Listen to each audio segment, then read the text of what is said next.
Okay, calm down. First, we're going to be bringing onto the show Ali Abunimah. He's the executive director of the Electronic Intifada, and he's the author of One Country and the Battle for Justice in Palestine. So welcome, Ali. Hello, how are you? Hi, Katie. How are you? I'm well-ish, as I guess well-ish, but it's a very hard time, obviously. How are you? Well, I'm very fortunate to not be on the front lines, but we at the Electronic Intifada have been trying our best to highlight those who are on the front lines and to give them a platform to speak to the world. And we've been doing that. And I think the work helps keep us from really being paralyzed by the true scale and horror of what is happening now, a genocide in Gaza, a real genocide. You are in contact with people who are on the front lines. You're on the metaphorical front lines, I would say, in terms of your coverage and constantly bringing awareness and reporting on this issue. But I wanted to ask you what a couple things. One is if there are any stories you want to make sure this audience knows about and hears about, any of the people who you know there on the ground, any of their stories, and then get into kind of more in general what you think the media is leaving out about Gaza. Well, I tell you that everyone who we speak to in Gaza, we work with about 24 writers in Gaza, and we have friends there. People I met when I was in Gaza 10 years ago. And simply staying in contact with people is very difficult. There is no electricity. Israel has cut it off. Israel's cut off the water, first of all, the water. There is no water coming into Gaza, no food coming in. So things like internet and communication are vital just for people to be able to communicate with each other as well, and that's cut off too. Many people have only a few minutes of connectivity a day, if at all. And I have to tell you, for a lot of Palestinians from Gaza who are in the United States or around the world, they do not know if their family is dead or alive because they cannot contact them. And I have to tell you that the relief I feel when I will get a text back or a WhatsApp message back from one of our friends or colleagues in Gaza is just, I breathe a sigh of relief, but it doesn't last because everyone in Gaza tells us that they're waiting hour to hour for whether they'll live or die. And there's now nobody that we know in Gaza or who is still in contact from Gaza that I know of who hasn't lost multiple and very often dozens of family members. Entire families are being wiped out, whole generation after generation, because Israel is deliberately targeting civilian homes in this massacre, in this revenge campaign. And it reminds me of what we see in Holocaust memorials, in Holocaust museums, or Holocaust survivor testimonies, where people will say, I'm the only survivor. I lost my whole family. Everyone was killed. My grandparents, my parents, my aunts and uncles. This is what's happening now to people in Gaza. Whole families are being wiped out because Israel is indiscriminately bombing apartment buildings, homes, with no warning, with everyone inside. And this is how we've gotten to the point now where, as of today, the known death toll, the confirmed death toll in Gaza is now 5,700, over 5,700. That includes 700 people killed in the last 24 hours. That's the rate at which Israel is exterminating people.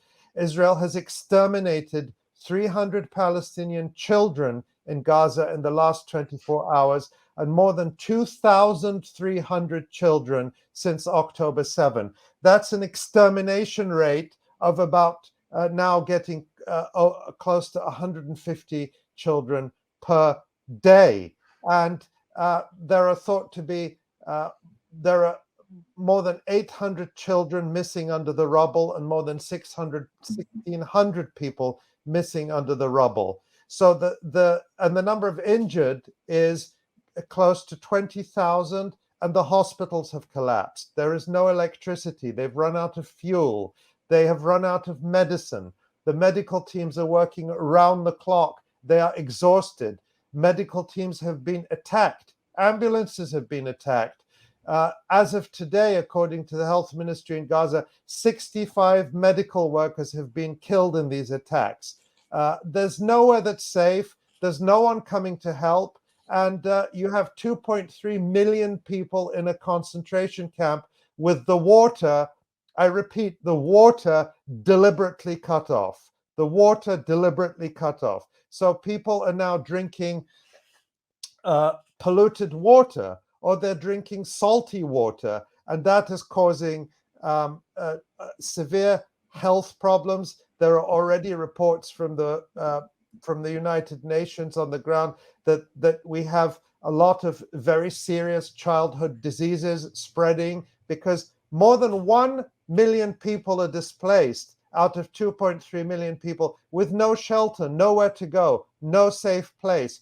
And then when they get there, you have hundreds of thousands of people sheltering in United Nations schools. But there are whole families of dozens of people there with no sanitation, no water, no bathrooms, no way to wash, no way to shower. And the United Nations has actually abandoned most of northern Gaza. Instead of remaining with the people that they serve, the UN Relief and Works Agency took the cowardly and incomprehensible step of abandoning the shelters in northern Gaza. The UN presence is vital to deter further Israeli attacks on these shelters. And we actually have UN workers who have gone on the media, who've gone on Al Jazeera and gone on other Arabic media and said, we demand that the UN leadership come back to the shelters, that they come back to the people. But they said, we as workers will remain here and die with the people that we're trying to serve and protect if necessary. It is a catastrophic situation.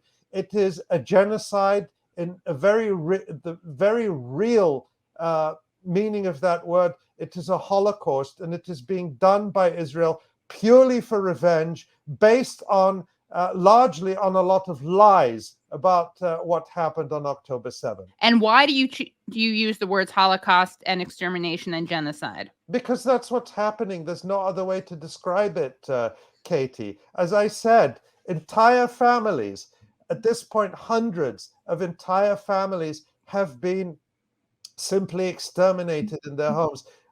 And Israel is dropping huge bombs on them, huge bombs, these MK-82 and MK-84 bombs that the United States provides, that shatter into thousands of pieces of red-hot shrapnel that just tears bodies apart. And this is how Israel has killed now getting close to 6,000 civilians, 40% of them children, in the last two plus weeks. And to put this in perspective, Katie, we all hear in the media about how terrible Russia is and how cruel what Russia is doing in Ukraine is. According to the United Nations, the number of children killed in the armed conflict in Ukraine since February of 22 is around 600 children. So that's 600 children in the whole of Ukraine, a vast country compared to Palestine, with a population multiple times bigger than the Gaza Strip. And in the Gaza Strip, Israel has killed over 2,000 children in a population of 2.3 million people in the space of 2 weeks. This is a genocide. And when you cut off water and food to a civilian population, this is, as every authority has said in the past 2 weeks, a crime against humanity. This is what the Nazis did to people, Katie. They cut off their food and water in the ghettos. They subjected them to disease, which is what Israel is doing now, deliberately, knowingly subjecting people to disease. If this is not a genocide, if this is not a Holocaust, then nothing is. And also you have the simultaneous bragging of Israel and their supporters about how surgical their precision is. I And don't how think, no, Katie, they're not doing that this time. This is an important distinction. okay, In all of Israel's other attacks on Gaza, when they were doing pretty much the same thing, albeit on a very slightly smaller scale. I mean, I don't want to minimize the utter horrors and atrocities Israel committed in the past. They used to claim, oh, yes, we're doing it surgically, or we're warning people beforehand.